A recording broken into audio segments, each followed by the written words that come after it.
Adobe Max. How's everybody doing today? Woo. Did you have a great first day? It was a great first day, wasn't it? Yeah. Well, welcome to our session on the designer founder and how creatives can become savvier entrepreneurs. I'm Matt McHugh, the editor-in-chief of 99U, and we're a creative careers resource and live event series here at Adobe. And through the stories that we tell, we provide our readers and our audience with insights into how they can make their ideas happen. And we do it in a variety of ways. One, through the articles that we share on 99u.adobe.com, as well as at our annual conference held every spring in New York City. And this evening, we're thrilled to have the chance to speak with Pum and Jesse. They are two entrepreneurs who have certainly made their ideas happen, taking their creative visions and turning them into thriving companies. So whether you're looking to launch and lead a company, or build a studio, or run a department, or become the CEO of your own one-person business, or if it's something you want to do down the road, you're in the right place. We're living in a time where creativity is becoming more and more of a competitive advantage in business and a key driver of innovation. And for those of us who can identify needs and problems and openings for change and apply our creativity to it, we're going to be the people who draft the future. So let's welcome our panelists for this evening's conversation. First is Jessie Genet. She is the co-founder and CEO of the product packaging company Lumi. And Lumi clients, they produce about 40 million paper products over the course of a year. And this is Jessie right here pictured, and you might be wondering why she's standing in front of an Airstream trailer. That's not just a trailer, that's her home. And it's parked but feet from the Lumi warehouse here in LA. Now they have clients all over the country, some very notable ones, including MeUndies and the Cotton Bureau. And you can see by the packages, this Lumi's packaging gives brands a chance to define themselves before the customer has even touched the product. Now our other panelist is Pum Lefebure, the co-founder and chief creative officer of Design Army, based in Washington, D.C. And here Pum is pictured at Design Army's new 10,000 square foot creative space called At Yoke. And it's yet another example of how she thinks like an entrepreneur, extending their brand beyond the design itself. But speaking of their design, it is strikingly beautiful. Here's a project that they did branding work on for the Nina Paper Co. And all the way on the other side of the world, here's another project that they did for the Hong Kong Ballet, in which they provided art and design direction for. So please welcome to the stage, Pum and Jesse.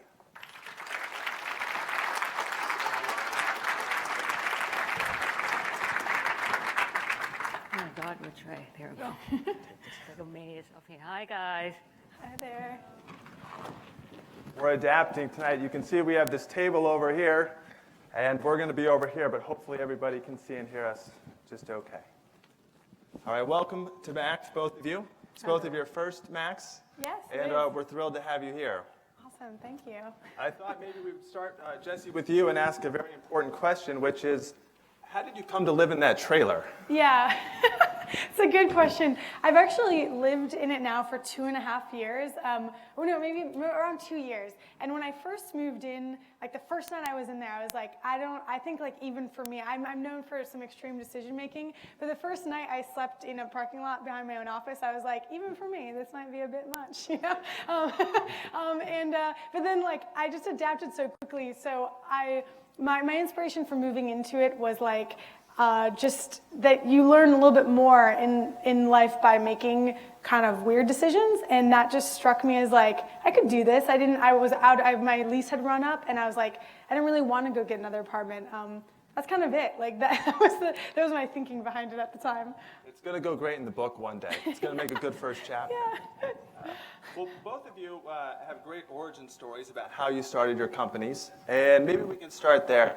And Pum, with you, tell us a little bit about how you decided to found Design Army way back in 2003. So I used to work at a branding agency. That's where I met my husband, Jake, who was also the co-founder of Design Army. And I remember, having this dream that, I want to start my own thing, but you never have that courage, to start. So we worked for an agency for a while. I started as an intern, Jake was the designer, and then we worked our way up into, he was a creative director, and I was a senior art director. We both run 60 people, creative department. And one day we realized that, it's time. It's like we were like in our 20s, like, let's do this. If it doesn't work out, we always can go back and get a new job. And let's see how it's going. And we did. So we started Design Army out of our kitchen table. I remember we had $3,000, opened a Design Army bank account, and then we started Design Army that way. And I remember you wanted to start, and you gave yourself, about a year? And it took you 4 months to get off the ground? Yeah, it took 4 months to get it off the ground. And, part of it because we had experience running a bigger agency, so we know how to look at spreadsheets. And I think a lot of people, dream of having their own business, but it's so important to not only know the creative side, you need to know the financial side as well. So I learned to love Excel file as much as Adobe Photoshop, and you got to have both sides. You have to be able to read the number and be able to kind of figure out what you want to do for the next 5 years or 3 years out. What's the projection and so forth. Jesse, what about you? You had another company at the time. I think it was back in 2009. Yeah. You and your co-founder Stefan had Inkodye. Yeah. And then from that, Lumi grew out of it. So tell us a little bit about that outgrowth from one company to the next. Yeah, I'm going to date myself. Like, I started my first company in 2009 when we were still in school for industrial design. My co-founder now, who's just a friend at Art Center College of Design where we were going to school, came to me, and I had been working on this weird fabric dye formula that developed its color in sunlight and was called Inkodye, and it was just like a personal passion project. And he came to me one day and he was like, I was on this weird forum and I heard about this site and I think we should post Inkodye to it. And the site he was talking about was Kickstarter. And Kickstarter had, at the time was 3 or 4 months old, and he secured us a beta invitation to it on a forum. And it's really crazy to look back on that because one, it sounds like you have an intentional moment where you sit down and you're like, we're starting a business, which makes sense. You're you probably are, have things to support and you're a couple and all of these things. At the time, for Stefan and I, we were just we are going to do a project together. And I think that's an interesting lens too on sometimes a business starts as a project. And that was how that first one was for us. I joke sometimes when people go how did you decide to start companies with Stefan or be his co-founder? And I was I don't think I did. I don't remember. We never had that convo. We've been working together every day for 10 years. and I'm I don't think I've ever actually asked him whether he wants to start a company with me. But it was, we did that, and it was 4 years of this thing that turned from Kickstarter into a product company. And then it ran its course. It was a physical product, a single physical product where we blew it out to the extent that I thought we could. And at a certain point, we decided, you know what, there's something else now that we're capable of because we learned all of this stuff. And we kind of killed one thing and started a new thing, which was candidly really hard. I think we all fall in love with our projects, and you don't spend 4.5 years on something because it was kind of fun, we loved it, but then in order to move on, we had to squash it, And from that came Lumi.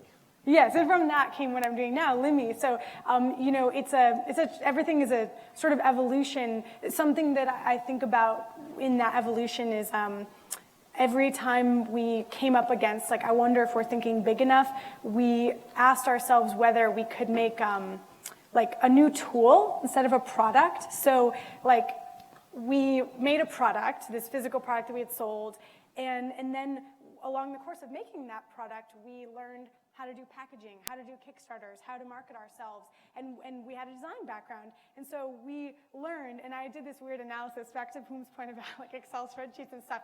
I did this analysis at one point of all the emails that we got. And I told my co-founder, Stefan, I was like, in the last month, out of all the emails we've received, like less than 50% of the emails are about our product, about Inco Dye. And more than 50% are everyone who knows us online asking us, where did you get your packaging? What is it like to do a Kickstarter? How can I make my logo better? Like, people wanted to ask us about how to start their companies more than about what we had created. And I was like, maybe we should just help them do that stuff. Like, maybe we're better at that. We'll find out. How did each of you get your first client? I have a really great story. Jake and I moved from first house to second house, and of course, I'm a design geek, so I designed the yard sale flyer, garage sale this Saturday from 1 to 4 o'clock, and of course, it's beautiful. It looks like some fashion brand or something. It's like it's over the top. It's like yard sale flyer.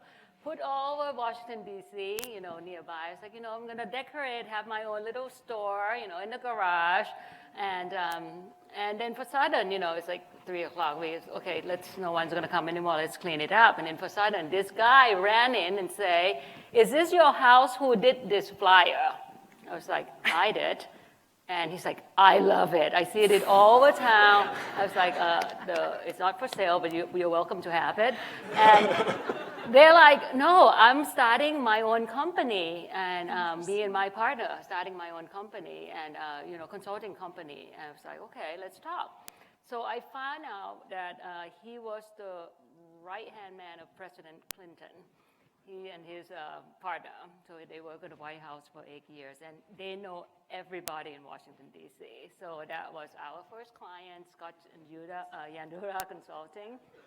And he's pretty much a human Rolodex, that he tell us about a new branding agency that lead us to the Washington Ballet, that lead us to Human Rights Campaign.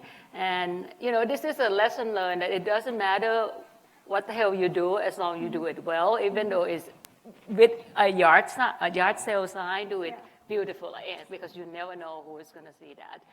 And you create your own luck, pretty much. Amazing. Jesse, what about you? It's not that, that's an amazing story. The Clintons are not involved in my story. But we started, as I'm kind of mentioning, when we started this business, making packaging and branding stuff for other people, we kind of had this inbuilt, the people who knew about us in our Inco Dye days, which seems now kind of like a small subset of people, they carried through with us, and they were started to buy our new stuff. And so it felt like more of a community at first. And so we had this kind of group of people buying things from us, not huge quantities, but it was there. And then what was a turning point for us in this business was when we started building out, we're super geeky about the way that we do this company. And so it's about understanding where all the production capacity for every different type of product we sell is. So when we launched boxes on Limmy.com, we mapped every single box factory that exists in North America. And then we're mapping the equipment that they have on the floor, like what type of flexo presses, how wide is the web. So when someone has a design project and they need a certain thing, we know that there's only 12 machines in the US that can do that job. So that kind of thing. And so we're that's where we're at. And so what we learned by doing that, we're doing that, and then we're making 1,000 boxes here and 500 boxes here. And then we started talking to larger brands, and we realized whoa, we can do things for larger brands too. And so in a very quick escalation, in basically last year, we went from some of our largest customers producing 50,000 of something to our largest customer now buys 1.5 million boxes at a time. And it's 70 truckloads when they click a single button on our site, because the same data we were collecting was useful to them too. So it was this quick escalation for us to learning you can build something and you can put your passion into it and feel like you're building it for a certain subset, and it might be really high utility for other people too. Was kind of a learning in that for us.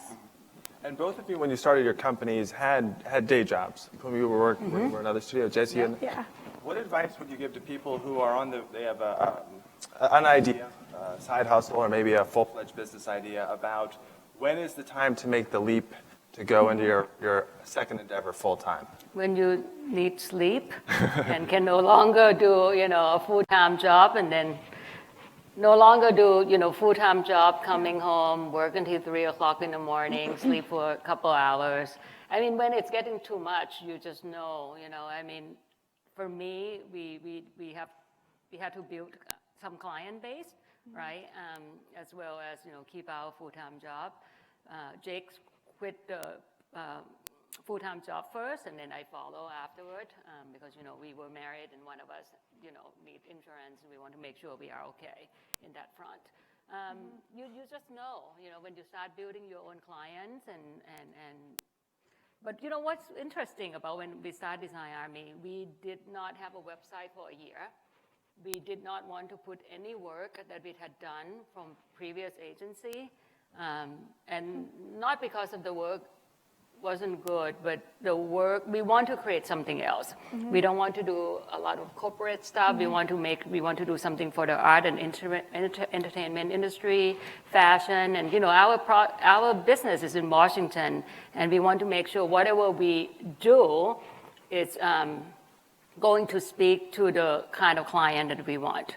So, our method at Design Army is that, be very selective of the client and the project that we want to take in. Even though if it's a smaller project, you don't make as much money, still, that kind of project is going to set the tone of the project that you are going to produce tomorrow. So I think a lot of time people who start their own business, they make mistake that they just take any project. So let's say if I would take, pharmaceutical projects or medical branding, I don't think we're going to be where we're at right now with the Design Army. We would not be able to build Design Army as a design agency that do cultural and fashion work. I like what you're saying, though, as well, around like you saying you didn't have a website for the first year of your business. I think that illustrates something that I think a lot of people who have started something know that seems counterintuitive when you are just trying to, which is, the amount of entrepreneurs who are just getting started or maybe want to get started that I talk to who are like working on their business card and their website, and like they want to like show me like the physical thing that they're working on, and they're missing the point. Like the work is going to be the thing that makes what they're doing take off or not their business card or their website. Like the fact that you existed for a year and we're building up a body of work. The same rule applies in so many different types of businesses, where what's important is that you've got what you're building correct, not whether you got your great website up on time and stuff. Of course, it depends on the type of business, but that's just really easy to lose sight of when you're first starting out. You want the markers of like, I have a business now, to like be in place, and it isn't usually that impactful compared to what you should be focusing on. And you have to triage. Like when you're first starting a business, you don't do all the elements right and have them all look perfect like your competitors that have 50 employees or 500 employees. They've got 50 employees or 500 employees. That's why everything looks perfect and is all done a certain way. So you have to triage and decide what you spend your time on. Probably the most important thing to spend your time on is the work itself. So I think that's interesting too. So Jesse, when you were starting out, where did you focus your effort? Where was it put? When we were first starting this business, I think what's interesting is we had to really overcome our inclinations to polish a product. We were starting this online platform for people to order, custom packaging and stuff, and we had to really fight against our inclination to polish it, to make it perfect before launching it. And I read a lot of we went through an accelerator called Y Combinator, and the founders of Y Combinator have written some really interesting pieces. Paul Graham, one of the founders, has these essays online that I think are really good about business. And there's a quote from one of them, I think, as long as I'm not misquoting, that says usership is oxygen for ideas. Basically, one of our human inclinations to perfect and hoard before we release to the world is really counterintuitive to starting a business or counter to your goal, because the second you start putting work out into the world, you get reactions, and that's when you fuel the next decision. So we got a V1. We built a version 1 of our functionality of our site in 3 months and launched it, and it was like not great.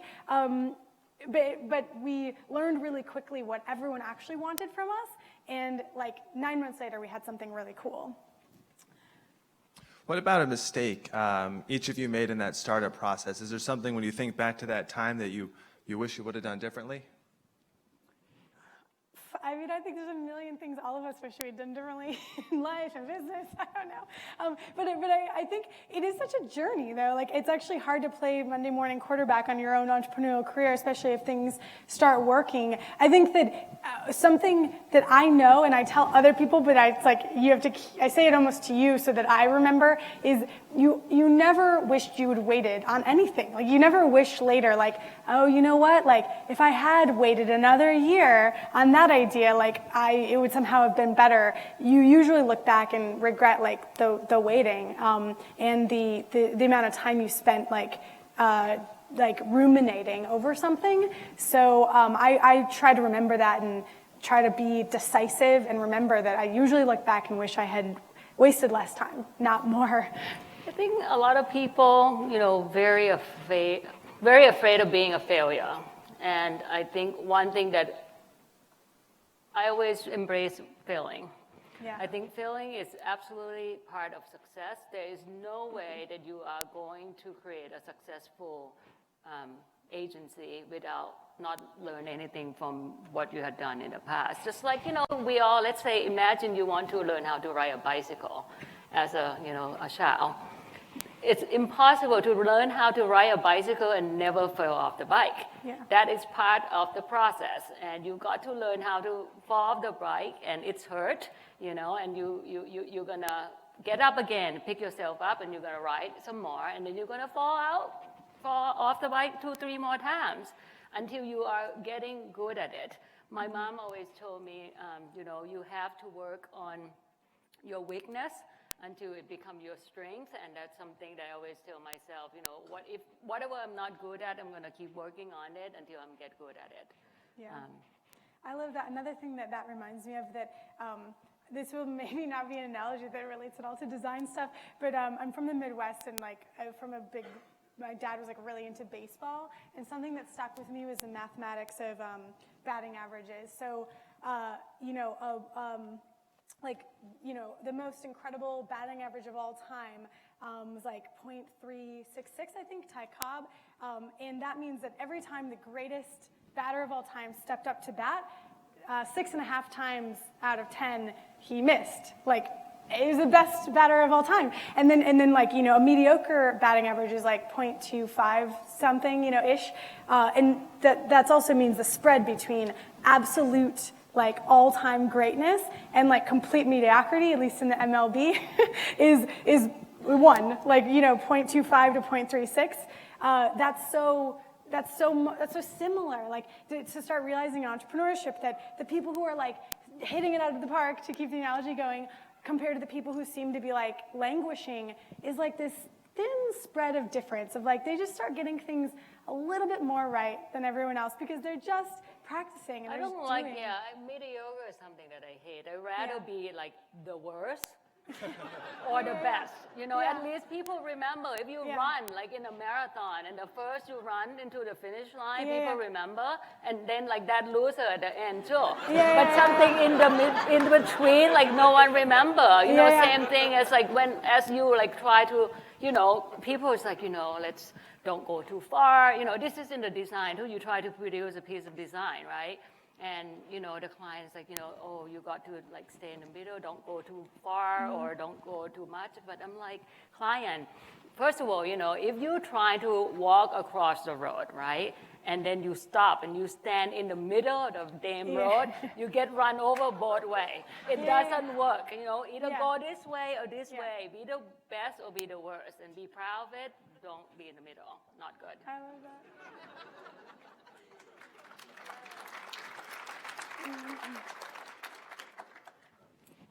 both have co-founders, Pum with your husband Jake. Tell us a little bit about that relationship, how you two work together, and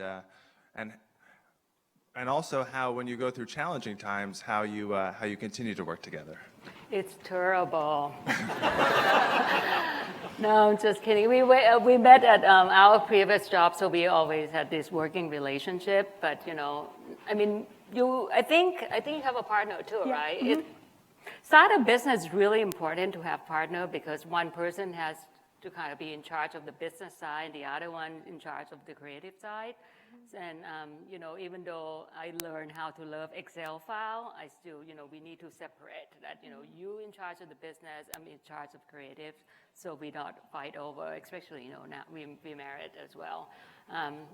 People always say, how do you balance work and life? It's like I'm not going to balance it. I'm just, blended it together, and people think of, balance work and life quality. You either, separate the work, separate the life, but I don't think we have enough time to do that these days. So we kind of blend it together and make it fun and make it work for us. And that's how we balance it.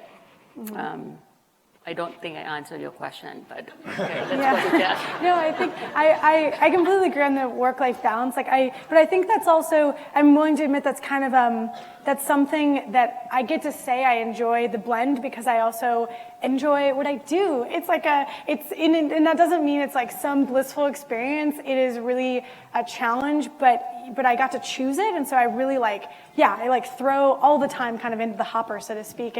But I also get to do it alongside my best friend. Like my co-founder is my best friend. That's been challenging in its own right, like keeping that friendship relationship while we are also co-founders. We have a work relationship. Now we have 40 employees, and it is hard. We've also watched each other grow up, though, and I agree. You need that support. Anyone who pretends that starting a business is like this blissful experience, and then they start getting accolades and everything. Usually, it's really a slog, and all those really hard moments and dark times where you think it's not going to go well, or you're you thought you were running a marathon, you're going to be that person at the beginning, and then you're the person at the end. It's still memorable, but it's you have all these moments, and I think having those moments alongside someone who gets to share that experience is really cool too. So I enjoy having a co-founder, but you're fitting multiple relationships into one, which is also a challenge. But if you don't, if you're thinking about have your own, start your own business, my advice is that you have to be passionate about that subject.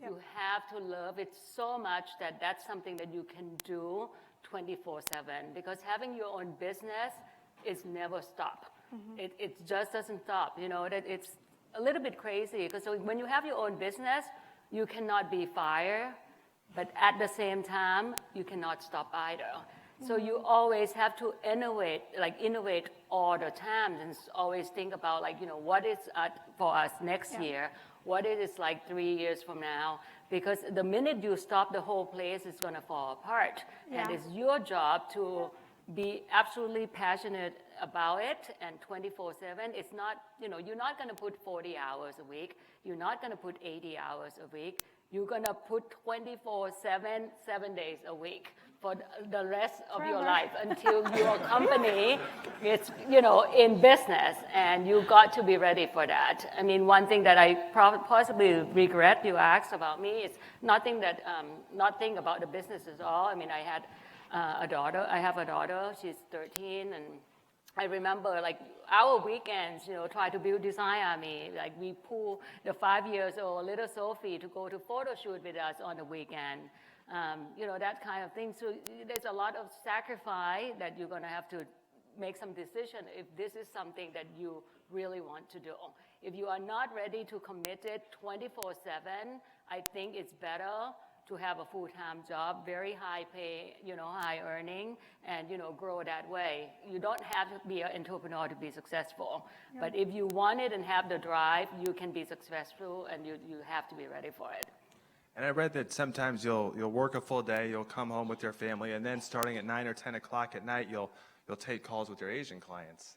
So Yes. Very late. Yeah. Yes, now it's like I think I work harder now than when I started my business 15 years ago because we work with international clients. So it's first thing I get up, here we go, call with a client in Hong Kong. And then, you go to work with your team.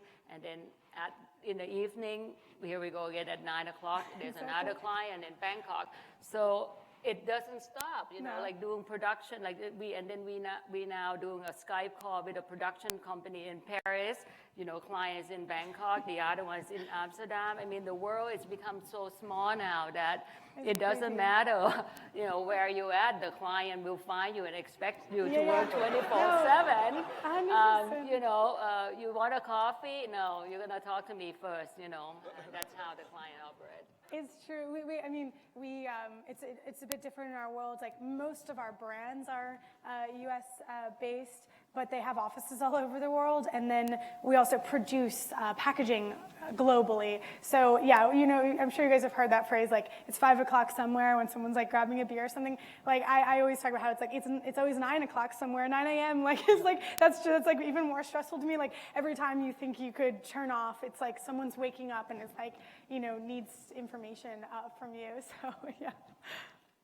Jesse, for you, what was the biggest change or difference or surprise in going from creator to business owner?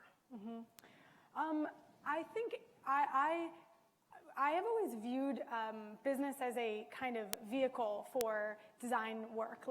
So I started my first business when I was a teenager. And it was like a choice for me that like I want to see how the world works and I want to like get out there. And at the time it was like me selling T-shirts. It was very like simple. But I guess the reason I'm sharing that is there was no transition. Like to me, being a creative was like I'm gonna have to figure this out. Like to me, almost being creative was like there's no rule book to this career path, I guess, which is kind of cool, but it means I'm going to have to figure out like how to support myself. And I started entrepreneuring really early, and I've actually never had a job. So I'm like the worst person to ask of like exactly when you should quit your day job. I'm like, I don't know I don't know. Like it would be interesting for me. My joke is I don't know how I would have reacted if anyone ever gave me steady pay and like great health insurance. Like maybe none of my whole life would have ever occurred because I don't know what it even feels like.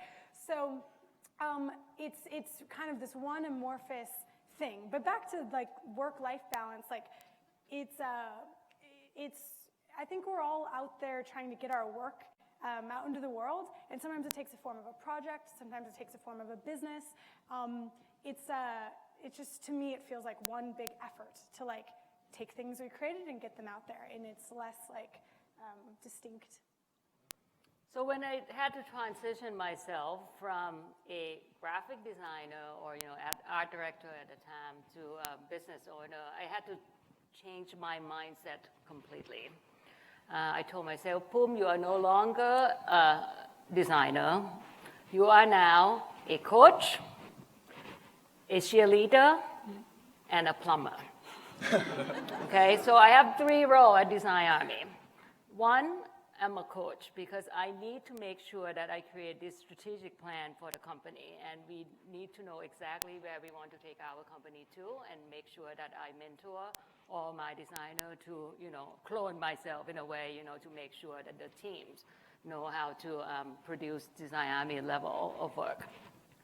The cheerleader, of course, there's going to be some player that's really good at what they do, and some players are not so good. So you got to, be that cheerleader. It's like, okay, let's do this. We can do this together because Design Army is a team sport. And the plumber, and I have to fix shit because there's, stuff always go wrong all the time at Design Army. I swear to God, my office, in the front of my office, it say, 1 problem per visit. Because every time there's a lineup, I know that, either reviewing the design or there's something that's going wrong, or, production is not working in a shoot in Thailand and stuff like that. So it's always something. So I'm come to work very prepared to solve the problem, but you can only bring 1. And if you have 2, then, stay on the line, come back later. I love that. I think that there's something that stuck with me, and I'm not going to remember. I think it was a venture capitalist said this one time, and it stuck as a quote. But effectively, you always imagine as an entrepreneur like this perfect day, like you're going to wake up and like float into your office, and people will like be clicking around, and everything's working, and that perfect day just like will never happen. And like you really need to make peace with that because every day is actually its own version of perfect, but it's not that one in your brain, and that one in your brain is never going to happen. So the thing that he said actually was that assume every day is going to have like one gargantuan problem, and like when you come into the office, view yourself as like an investigator, like looking for it, because then when you find it, you feel accomplished, as opposed to feeling like your day just got totally ruined. So when you walk in, you're like, there's going to be something, and then when someone comes at you with a thing, you're like, aha, like I found it, and it makes you feel more like you had it, like you had it figured out, like you knew something bad was going to happen,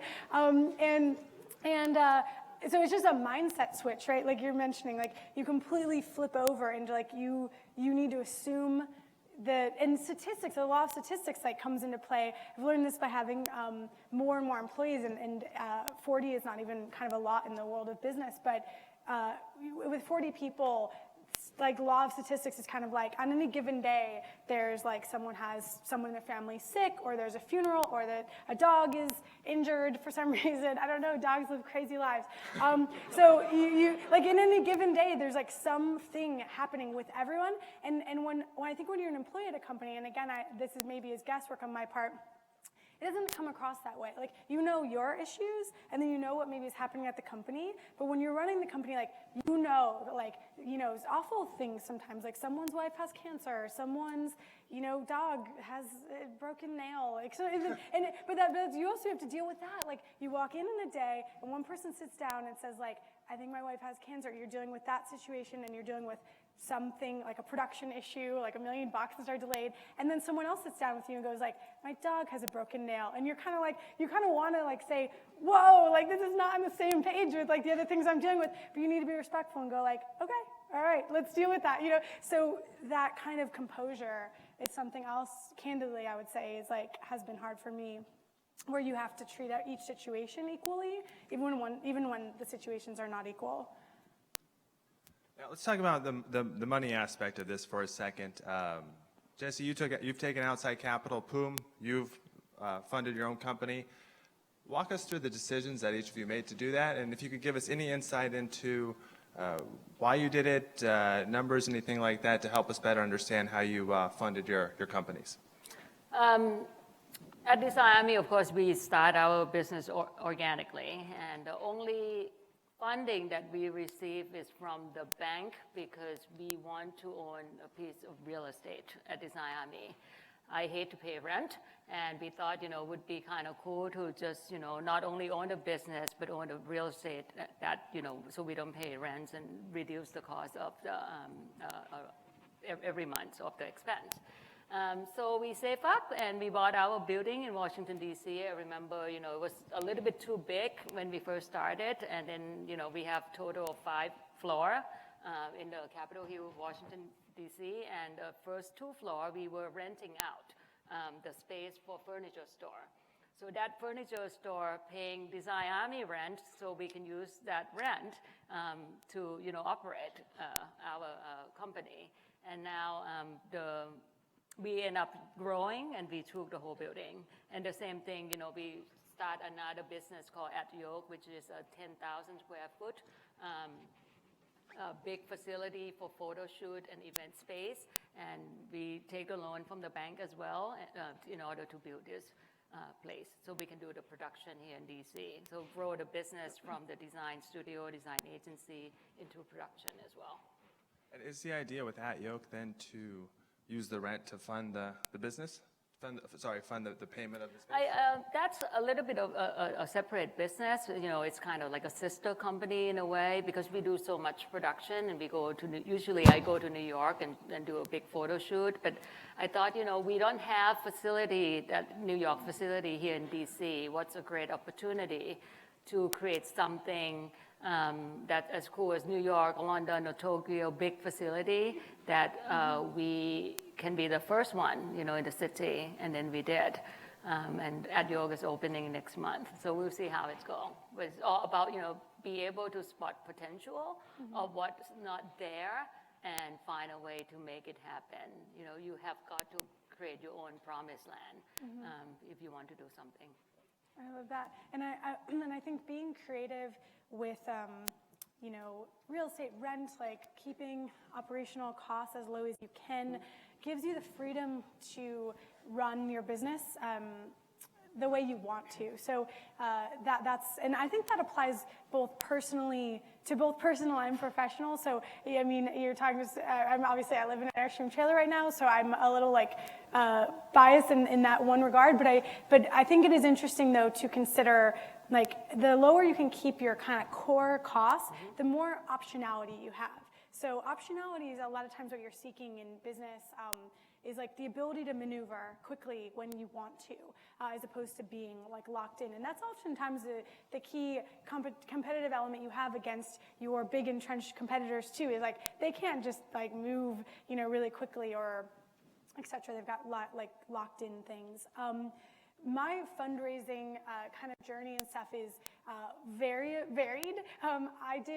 My first company was bootstrapped primarily, but we did Kickstarter. Our largest Kickstarter raised $250,000, which was like a really great cash infusion for us to invest in inventory and take that product to retail and stuff.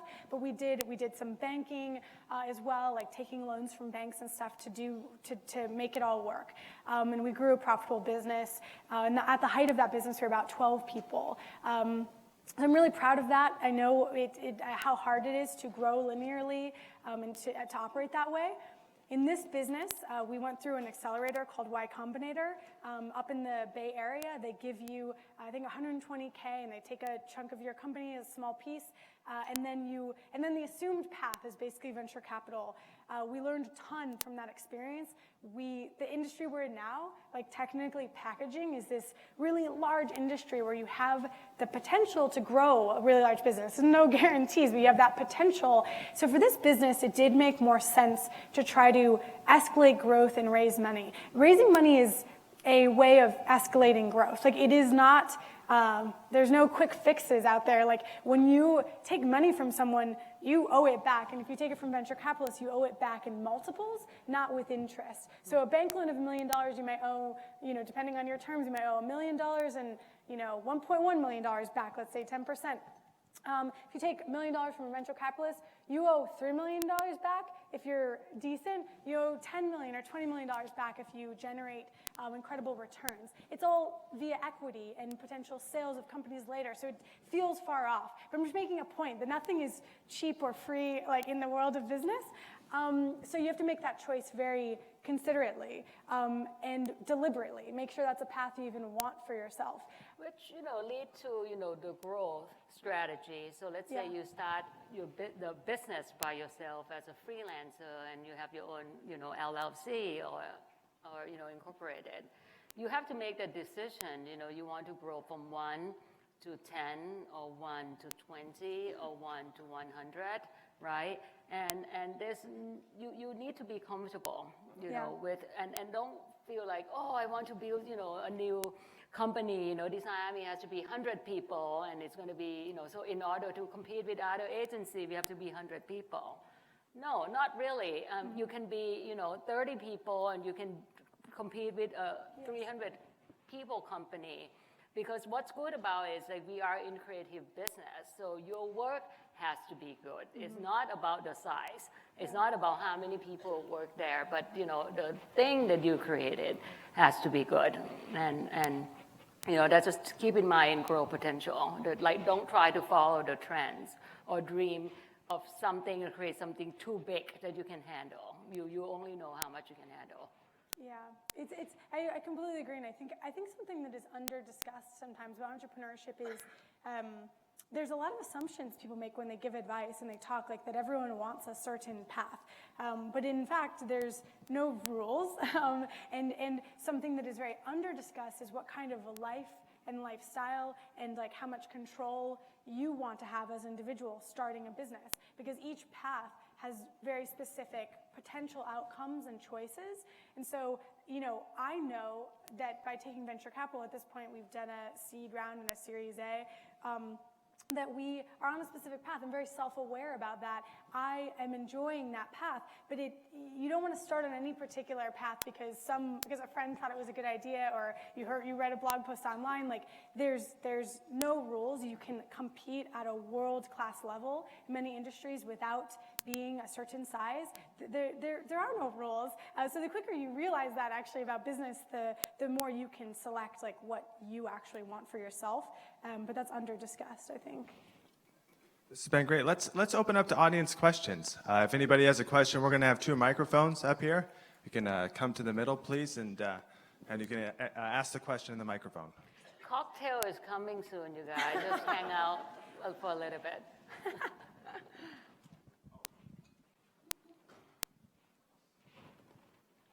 Hello. Hi. I have a 2-part question. I've been a one-woman show for a few years now, and it's time for me to hire some people, and that idea freaks me out. Yeah. Being responsible for other people's income and having to pay unemployment insurance and everything that comes along with that. And so I'd love to hear your experience with, when you had to pick up other people and pay them.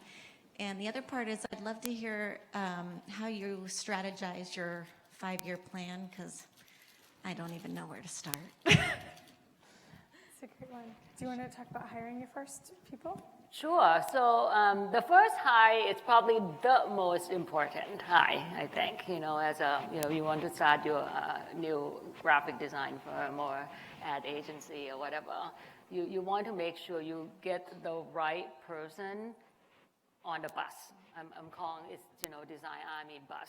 You want to make sure, because sometimes when you hire someone, and everything at Design Army is like so fast, we go on the speed of light, and I pretty much tell people that this is a fast-paced environment when we join our team, and we are not going to slow down for you to catch up. So you got to be ready. And I think setting an expectation of the people on the first days, it's something very simple. And, I think you need to hire someone that not only talented, but has the same passion. Mm-hmm. Because sometimes, I've seen so many people that has really good book, great portfolio, mm-hmm. but somehow that person is not going to matching other people in my team. So mm-hmm. you're not going to create the right environment for our firm. So, be very careful about the first or second people, because those 2 people is going to be someone who's building, to 5, to 7, to 8. So, be strategic about who you hire. I completely agree on that. And it's you're creating a culture as you go, even a culture of 2 people, as you're mentioning. And that can be easy to overlook and really hard to catch up from later. So it is about considering that. On the 5-year plan question, I think I like to flip that kind of thing on its head, where I think when you think about like sitting down to write a 5-year plan, you're like, okay, I'm going to plan out the future, and in like year 1, year 2, and year 5, I'll be here. And that is hard, because it's like, I would almost argue it's impossible, kind of. That's why it seems really hard. And I think there's a couple ways to back into things like that. One of my favorites is actually determining my phone's working. One of my favorites is actually asking myself, what are questions that I don't have the answers to now that I want to have the answer to at a certain period, at like a certain interval of time. So like, what do I not know now that like I really, really wish I knew? Like I'm really curious about knowing. It's really critical for me to grow my company. And so like I'm going to put a moment in time out in like a year from now, and I'm going to know the answer to that question a year from now. And that's like a way of, then you can chart your path to that answer. You're like, okay, like I have no idea like how many businesses need this type of packaging and where in the globe like these types of things are produced. I mean, this is for me with packaging. And then I can like be like, a year from now, I'm going to know that. I'm going to know like the back of my hand. And then it helps me create that path. And you can ask yourself some pretty crazy things like, what is something in 5 years that you as an individual haven't experienced, you don't know about, that in 5 years you're gonna like be up here talking about? You can probably write that down, and then you can chart your path to those answers. But it feels really different to do an exercise like that compared to like, what's my 5-year plan? Because when you do, you shouldn't start writing like, I will have this many employees. Like, you don't know any of that. You should try to chart your way to like what you wish you knew. Hi, my background is very similar to Pum's, actually. I'm starting a business with my fiance. We were both previously designers at Adobe. We quit to start our own company, and I'm pretty happy with how things are going. The thing that I'm trying to figure out is we kind of divided up where he's a creative and now I'm taking on more of the business responsibility. So I'm figuring that out. And the thing that I'm struggling with now is we've gotten all of our work through word of mouth or doing a good job with what we're doing, but I need to position us toward doing sales. And so I have to take on that responsibility, and maybe you can give me some insight into how I can sell and what that looks like for you guys with your companies. First of all, do you like that responsibility? I like helping Or you people. kind of like fall into it because your husband doesn't want, or fiance doesn't want. No, he's great at what he does, and I'm great at helping people, and I want to enable hiring people and enabling them to do what they want to do and pursue their goals, so it's perfect for me too. Sales is just a little bit intimidating because I'm good at talking to people and I'm good at solving problems, but I don't know how to package our services in a meaningful way to position the company where we want to go. And I know we want to do more for good projects, but I want to package us and brand us in a way that is possible. Well, I mean, if it's just two of you, the first thing you have, for me, the first thing we had to do is forget about everything else. If our product is the creativity, we need to make sure that our work is mind-blowing. So that's like step number one. You know, the work is really good. You know, it's get out there, win award. People start seeing, recognizing. The client would take a look at communication arts or, you know, D&AD, and they see the work, and then we actually get the client that way because they saw what we have done for another client.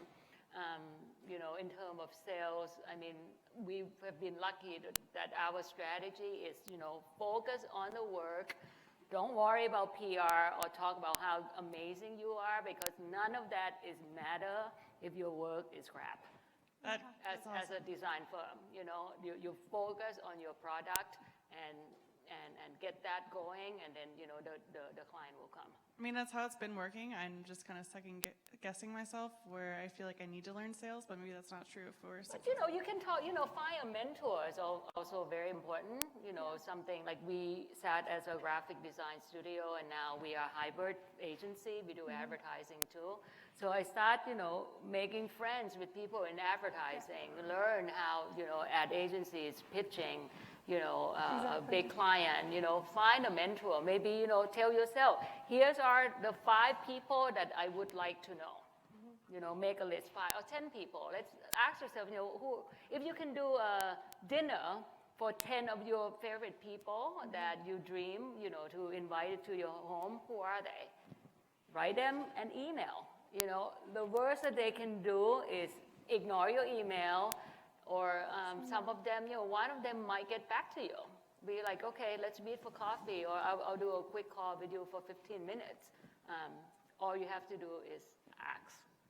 I think what you're hitting on as well is that sales is not always, you know, going direct, like a direct line right to the person who you want, as in this case, like the client. You know, like I'll give a random example. Well, it's not random, but I don't know if it applies to you. But like, let's say that you're really kind of specializing in brand identity and stuff for startups. Well, like you can go straight to the startups, but like what else? Where else are those startups spending time? Who are they talking to?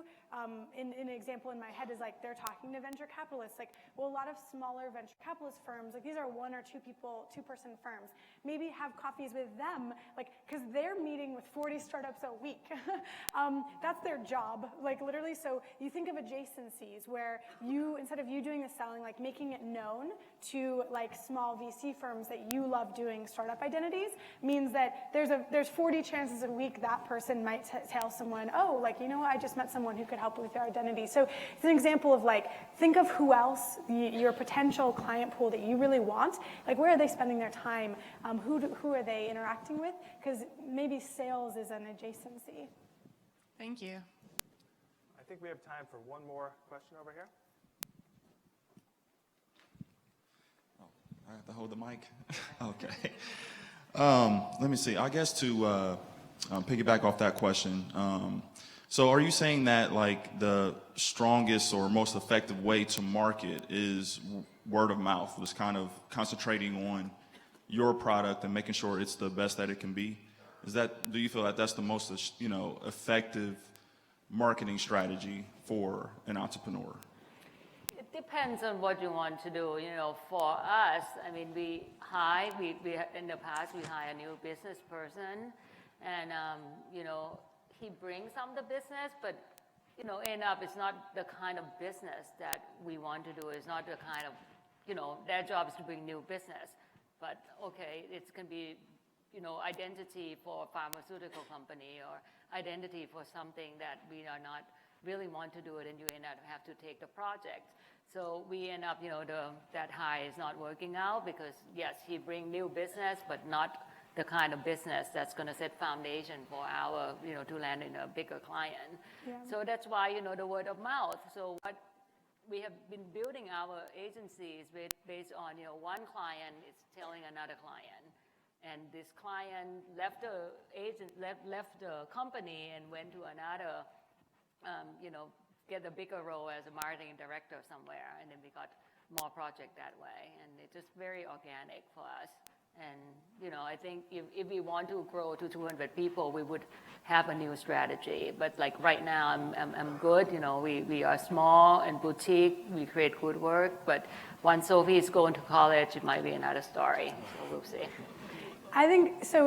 It's your question without the complement of what the product is very hard to answer. So like your sales strategy, just thinking as broadly as I can, like your sales strategy, if you told me, Jesse, I have invented the best like bath loofah of all time. It's the loofah to kill all loofahs, and it's $9.99. And I just want the whole world to use this loofah. That's my contribution to humanity.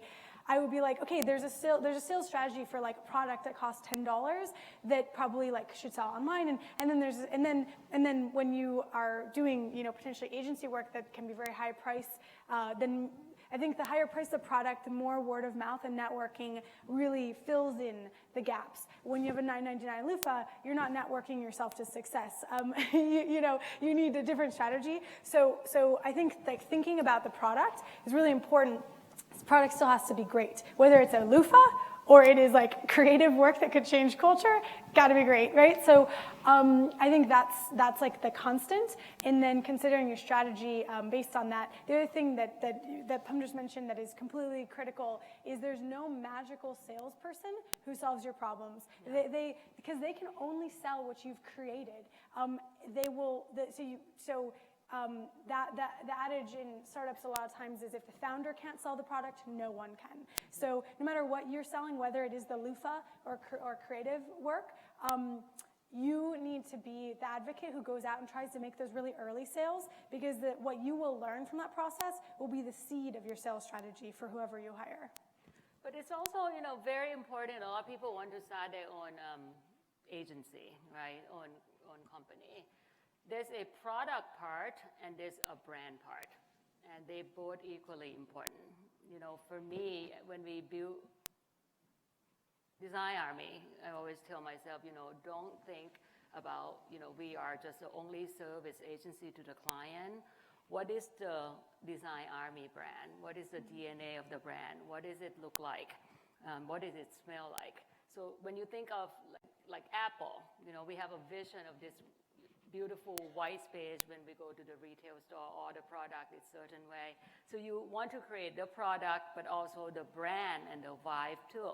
I almost tell all my staff, it's like, guys, we are not in graphic design business. We are not in advertising business.